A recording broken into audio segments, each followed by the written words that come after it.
Fees is coming back. দুর্দান্ত অনবদ্য bowling করে দলকে এনে দিলেন দারুণ এক জয়। জাসপ্রীত বুমরাহ কিংবা শাহিন শাহ আফ্রিদি না, মুস্তাফিজ এখন বিশ্বের সেরা। তার বল যেন বুঝতেই পারছে না কেউ। কাটার স্লোয়ার দিয়ে কোণ ঠাসা করে তুললেন সবাইকে। ফিজের এমন দুর্দান্ত বোলিং নিয়ে বাকিটা জানবো রিপোর্টে। রেকর্ড ভাঙার এক অনন্য কারিগর মুস্তাফিজুর রহমান। তিনি যেন বাংলাদেশের মেসি, যার স্বভাব চরিত্র শান্ত, তবে প্রতিপক্ষের মন অশান্ত করতে যেন তার জুড়িমেলা ভার। শান্ত ও চুপচাপ স্বভাব নিয়ে যেন তাণ্ডব চালান প্রতিপক্ষের ওপর। শুধু লিওনেল মেসি করেন তার বা পায়ে, মুস্তাফিজ করেন তার বা হাতে। পার্থক্য শুধু এতটুকুই, বলাতে ফিজের জুড়ি মেলা ভার। আর তিনি ছন্দে থাকলে তার চেয়ে ভালো বোলার নেই আর কেউই। শ্রীলঙ্কার বিপক্ষে আরো একবার ছন্দে ফিরলেন কাটার মাস্টার। তাতে তার জাদুকরী বোলিংয়ে নৈপুণ্যের স্রেফ দিশেহারা ছিল পুরো দল। এক প্রান্তে সবাই যখন রান বিলিয়েছেন দু হাত ভরে, সে সময় ফিজ ছিলেন বরাবরের মতোই কিপ্টে।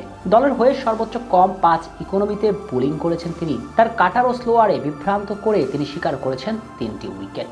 যার শুরু হয় 14তম ওভারে কুশাল পেরেরাকে দিয়ে, যেখানে তার কাটারে বিভ্রান্ত ছিলেন এই লঙ্কান ব্যাটার। ক্যাচ তুলে দেন স্ট্যাম্পের পিছনে থাকা লিটন দাসকে।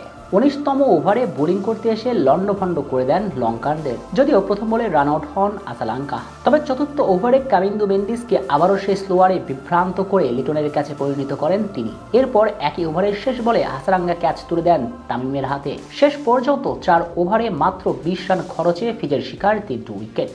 টি-20 ক্রিকেটে অনেক আগে মুস্তাফিজ ছাড়িয়ে গিয়েছেন Pat Cummins, Mitchell Starc, Josh Hazlewood, Jasprit Bumrah, Shaheen Shah Afridi সহ আরো অনেক বড় বড় তারকাদের।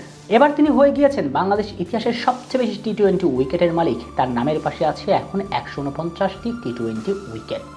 এদিকে এবারের এশিয়া কাপেও ফিজ আছেন দারুণ ছন্দে। দারুণ বোলিং করা মুস্তাফিজ 4 ইনিংসে শিকার করেছেন 7টি উইকেট। সবচেয়ে বেশি উইকেট শিকারীর তালিকায় উঠে এসেছেন 3 নম্বরে।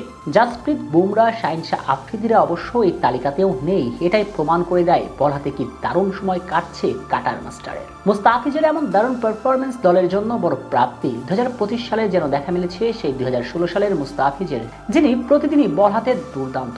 এমন কোনো দিন নেই যেদিন পারফর্ম না করেন তিনি। বলা হয় promise temporary, class is permanent. Mustafiz যেন সেই ক্লাস, যার প্রমাণ দিচ্ছেন দিনের পর দিন। 2018 সালে শেষবার এশিয়া কাপের ফাইনালে পৌঁছে গিয়েছিল বাংলাদেশ। এরপর আর কখনোই ফাইনাল খেলতে পারেনি টাইগাররা। তবে এবার যদি ইতিহাস গড়ে আরো একবার ফাইনালে যেতে চায়, তবে পার্থক্য গড়ে দিতে হবে ফিজকেই। তবে এমন দারুণ ছন্দে থাকা ফিজ কি পারবেন বাংলাদেশের হয়ে আরো একবার ইতিহাস গড়তে? রেকর্ড ভাঙার এক অনন্য কারিগর মুস্তাফিজুর রহমান। তিনি যেন বাংলাদেশের মেসি, যার স্বভাব চরিত্র শান্ত, তবে প্রতিপক্ষের মন অশান্ত করতে যেন তার জুড়িমেলা ভার। শান্ত ও চুপচাপ স্বভাব নিয়ে যেন তাণ্ডব চালান প্রতিপক্ষের ওপর। শুধু লিওনেল মেসি করেন তার বা পায়ে, মুস্তাফিজ করেন তার বা হাতে। পার্থক্য শুধু এতটুকুই।